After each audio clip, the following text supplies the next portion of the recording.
Yes, today we're going to be talking about how eating KFC chicken is actually a Christmas tradition in Japan. And of course, the only reason I wanted to make this video was to give me an excuse to get myself some KFC. So I'm going to be eating this straight after recording. Hello! Welcome to Brain Spill, the laziest show on the internet. My name is Tank, and yes, ladies and gentlemen, we are definitely getting into the Christmas spirit now. We've got everything we need. Fried chicken and... yeah. Okay. In all seriousness, I can't wait to spend time with family and friends over the holiday, but we all know that that's not the most important part of Christmas. The most important part is the food, of course. And you know what? I can't wait to sit down with my big plate of turkey, roast potatoes, Yorkshire puddings, and of course, gravy. Oh, it's gonna be good. And as I'm sure most people can agree with in this video, everybody has their own quirks with how they celebrate Christmas. They do their things in their own way because that's what they enjoy. But something that the people of Japan do over Christmas as a large tradition is celebrate the holidays with Kentucky Fried Chicken. And I know that buying KFC on Christmas Day was probably the last thing you were thinking about doing, but that is a very normal thing to do over there. This isn't just a minority, this is a national tradition. And it does make you wonder how this started and why it's grown so big, and in particular, why only in Japan. Specifically, about 3.6 million families. I mean, how did the Colonel become the Father Christmas of Tokyo? An American fast food company.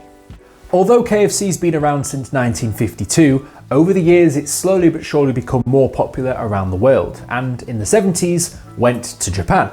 The joint venture between KFC and the Mitsubishi Corporation worked together to arrange the franchising rights for the subsidiary KFC Japan. This being an incredibly lucrative decision, as Japan today is now their third largest market, behind the United States and China. Japan's economic power was going through the roof, and people had the cash to indulge in consumer culture for the first time.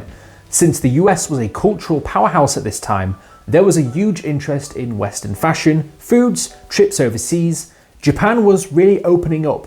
It seemed like, suddenly, Kentucky Fried Chicken was everywhere. The Japanese people, for the very first time, were able to try Kentucky Fried Chicken, and, as you might imagine, it was a huge hit. To capitalise on the popularity of KFC, Takeshi Okawara, manager of the first KFC restaurant in Japan, began promoting fried chicken party barrels as a Christmas meal intended to serve as an alternative to the traditional turkey dinner. The idea apparently came to him when he was running his restaurant and some foreigners were in there complaining that they were missing Christmas and that they couldn't really celebrate it in Japan. So he decided, as well as thinking about his customers, turning this as a business opportunity and decided to try it out. This whole tradition of Christmas was a bit of a foreign concept, and at the time, about less than 1% of people in Japan actually celebrated Christmas, meaning that it was a bit of a risk giving this a try. But putting turkey on the menu gave people something new and they checked it out. To be perfectly honest, I'd be a little bit scared because the whole idea of Christmas from, I imagine, an outsider's perspective is on a certain day of the year, a large fat man in a red suit breaks into your house and leaves presents. So really, any semblance of Christmas in Japan is more commercially focused than perhaps where it is in other places around the world. I'm not saying that Christmas isn't commercialized to hell normally, but in Japan's sake, that is pretty much all it's for.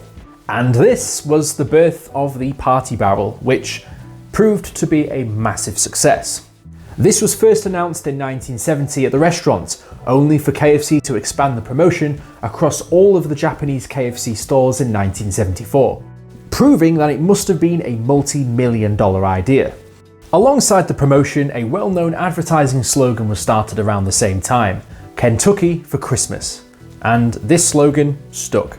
What was particularly strange about this was the whole advertising push, and the slogan probably did more for KFC than they originally thought it ever would, mainly because people took the idea of going to KFC for Christmas and the whole idea that they were more interested in Western values and cultures, that this turned into more of a tradition. And really, this must have paid off very, very handsomely for Kentucky Fried Chicken. The absolute perfect way to cement yourself is to incorporate yourself with an annual holiday.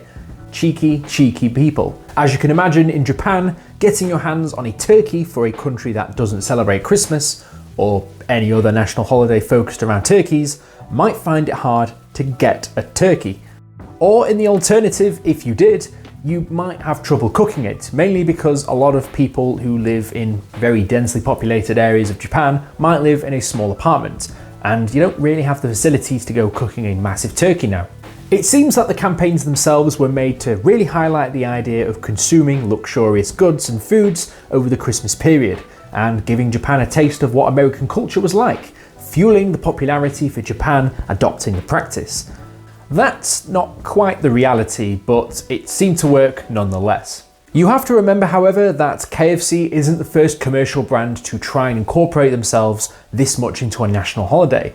As a lot of people know, Coca-Cola did the same thing many years before with Father Christmas and his red suit, which is funny because I'm wearing a Coca-Cola Christmas jumper, which just goes to show how much they've ingrained themselves into the public consciousness and everything that is Christmas.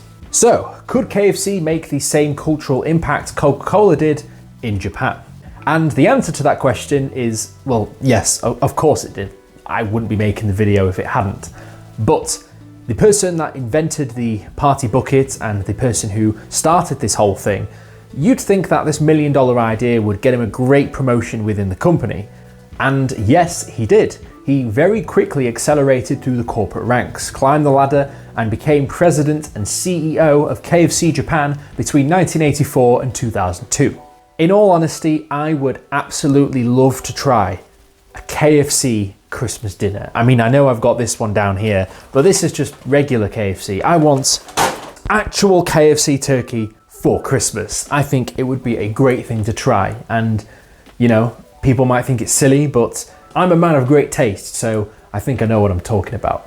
Strangely enough, the account behind the reason why they decided to start running the campaign had a few different origins. There is a conflicting story by KFC Japan themselves, where they say that the origin of the tradition came when Okuwara went to the Christmas party dressed as Santa, and the kids loved it, giving him the inspiration to do this as a business opportunity.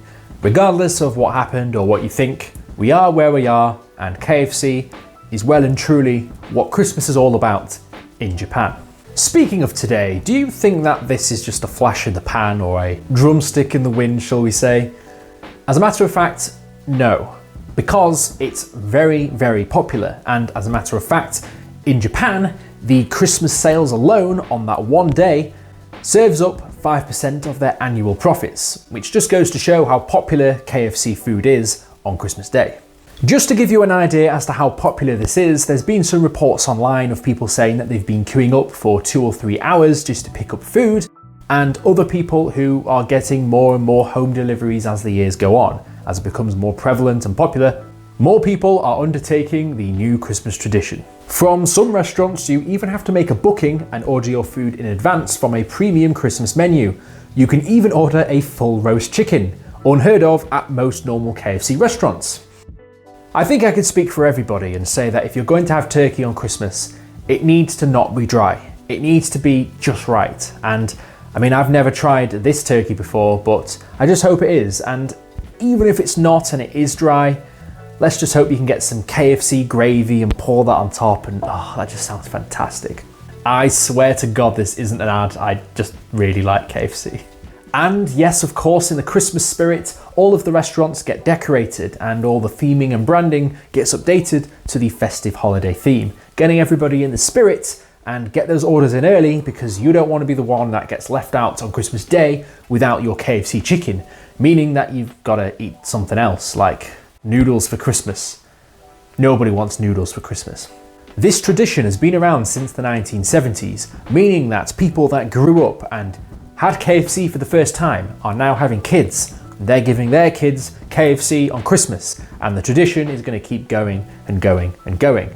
And I don't see it stopping anytime soon. I think they've really let themselves in for something fantastic, and they're going to be making a lot of money out of this. The marketing is just a stroke of pure genius. It filled a void. There was no tradition of Christmas in Japan, and so KFC came in and said, this is what you should do on Christmas.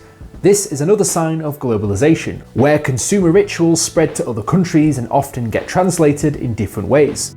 It's not abnormal now to have an IKEA store everywhere in the world. This KFC for Christmas is just taking our consumerism and turning it into a holiday. So yeah, it's a pretty strange tradition, but it's really interesting how things can spread from one country to another and just be, like the quote said, translated in its own way. And yes, I'm making this video not only because I could buy myself some chicken, but I'm still vying for a black card, so please guys, please give me a KFC black card. Please. If you liked the video, be sure to like and subscribe. If you want to be notified as soon as I upload my next video, be sure to hit the bell button. And if you've got any ideas for what topics you'd like me to discuss next, let me know down in the comments below. As always, sources used in the video will be in the description. Right, no outro for this one. I've got my chicken that I've just thrown on the floor, so now I'm going to eat it. I'll see you guys in the next video. Fantastic.